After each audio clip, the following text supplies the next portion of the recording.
Well, hello and welcome to a preview show for the Erie Bell, and we have one high school here, the high school that counts, and that is Southside High School. And we're going to talk Erie Bell this week. We're taping this on a Tuesday before the big game, and I'm just going to have these gentlemen introduce themselves. So, Coach, introduce you and your players. I'm Brian Moore, the head football coach at Southside High School. I'm Brad Bellinger, quarterback. I'm Jordan Shay, wide receiver. Hart, defensive lineman.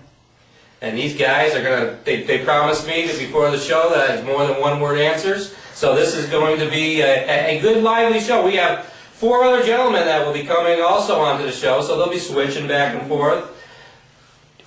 No, you don't need to move the camera, the person that's behind the camera. You don't need to move it. We'll just keep the camera right there. Welcome to all the YouTube audience. It's going to be a fun show, that kind of lively. We're just going to talk football, but if we can delve into some other things, because I need to talk to Brad about a nickname, and there's going to be some other things to talk about, but we're happy that you have joined us to watch this show. It's the Erie Bell. Now, if you're watching this like in Canada or something, and you're wondering, what is the Erie Bell? The Erie Bell, I'm reading this from something I got off the net, is an old railroad car bell made by the Erie Railroad that is tied to the Erie Bell game. And the Erie Bell game is played each year between Southside and EFA, and the winner has bragging rights for all of Elmira. So it's a big game. People like Ernie Davis and such have played in the game. And that's all that EFA has they hang on to this year, is that Ernie Davis played in the game. Because I believe this team's going to win big. So, Coach, my first question to you is, as you head into this game, is there something in the season that is such a positive that you think that you can take into this game and think it's going to work well for us? Well, one of the positives is that we have a great group of kids, and they've been through a lot. We've got a lot of adversity. I call them the cat with 9 lives, because every time we talk, we keep saying there's still hope. No matter what has happened to us in the past, and so the rough road that we've gone through and how they've hung together, we break every time on family, and they've really held tight like a family through the thick and the best of times and the worst of times, and and I think that's probably the one thing that helps us and is going to help us on Saturday. Now, guys, like the coach has said, I'm sure when the season started, this is not the record you wanted going into the Erie Bell game. And if you said yes, I would have been picking you up off the floor.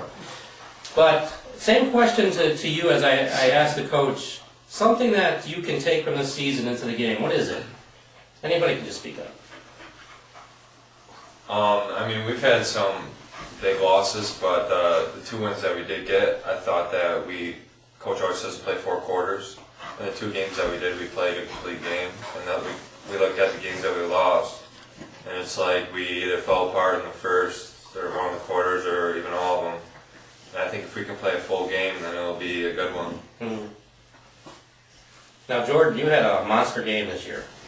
Can you tell the YouTube audience a little bit about that game? How many yards did you finish with that game? 264, I believe. Yeah, that was a monster game. It really was. Yeah. If I say to you that when the Erie Bell is over this year, you're going to gain that much in the Erie Bell, you're going to be ecstatic? Oh, that'd be real excitement. It would be, but it's possible. You just never know. Positive this year? Anything? Like Coach said, the way we stuck together. Yeah. Even through adversity, even through the tough times, we stuck together. You guys, to use an illustration with the NFL, you guys reminded me a lot of the Detroit Lions. If you watch the Detroit Lions this year, they're in every game. And they're playing hard. And they're playing hard for their coach and not giving up, especially against the Giants this past Sunday. They played hard. And you guys played hard all year. It's a couple breaks here and there, and who knows? And so, I think going into the Erie Bell, you can take your record and throw it out the window and know that they're going to go against a pretty good team. The weather looks like it's going to be pretty good for this coming Saturday. Coach, what would be your ideal weather condition? Well, I think what we're getting Saturday, it's going to be 54, 60 degrees, sunny. It's going to be perfect conditions for both teams. Something that you don't have to worry about as a team or as a coach, and which way the wind's blowing, and because that affects some of the things of what we do. And so being a perfect day like Saturday, you take the weather out of the equation, now it's just two teams matched up equally, and let's see what happens. That's true. I was going to talk about Brad's nickname. You were called what on the team? Your nickname right now is? I don't know, there's a lot. Guys, what's his nickname? Clifford. Clifford. No. Big Red. Big red. Big Red. Yeah, we'll stick with that one. Big Red, okay. Because, with the whole St. John's talk, and they're the Red Storm, I'm going online right now to say he should be called the Red Storm, and that's the principal's dog, so he should be called the Red Storm. So me personally, I'm calling him the Red Storm. And the Red Storm, you're going to be QBing this Saturday. Yep. Is there something that you think EFA might throw at you that be a mistake that they do? I think if they play man on Jordan, I don't know, that's what John City did to him. I think that would be a mistake, but I mean, you never know.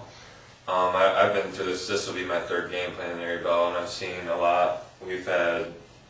This is our second different offense running against them, and I'm pretty sure they'll run pretty much the same stuff that we've seen the past 3 years. Mm-hmm. But, I don't know, I think we'll do alright. I think we'll be fine. Okay. How many touches would you like to have? You'd like to have it every time. As long as I can win the game, it doesn't really matter. 5. Good answer. Good answer. Now EFA, their record is what, Coach? They're 4-2. 4-2. Yeah. No, I'm sorry. 4-3. 4-3. Talk to me about the whole playoff scenario. Are you out of the playoffs or? No, we're still in the playoffs. Yes, exactly. That's why I said. That's why I call them the Cats with 9 lives. That's right. So this going into this game, it's not like a death knell. There's nothing else after it. No, It's a brand new season. oh, right, for you absolutely. guys. We talked Monday about the Corning West team in 1999, where they walked into the playoffs at 3-5 and ended up winning the section title and went on and won a couple playoff games to get into the regional finals. So, Yeah. we're not dead by any means, and we got a lot of life to breathe. And the funny part is, we play at EFA this weekend, and we turn around next weekend and play at EFA. Yeah. So, we're going to see them 2 weeks in a row. They're going to see us 2 weeks in a row. So, regardless of the outcome of what happens Saturday, we go back and play them That's again right. next week. That's right. And then chips are on the table, and they mean a lot more next week. Oh, sure. But you do want that bell, don't you guys? You do want that bell, and it's very important to both high schools to grab that bell. And I'm going to ask you guys to switch over with the 4 other guys. So if you can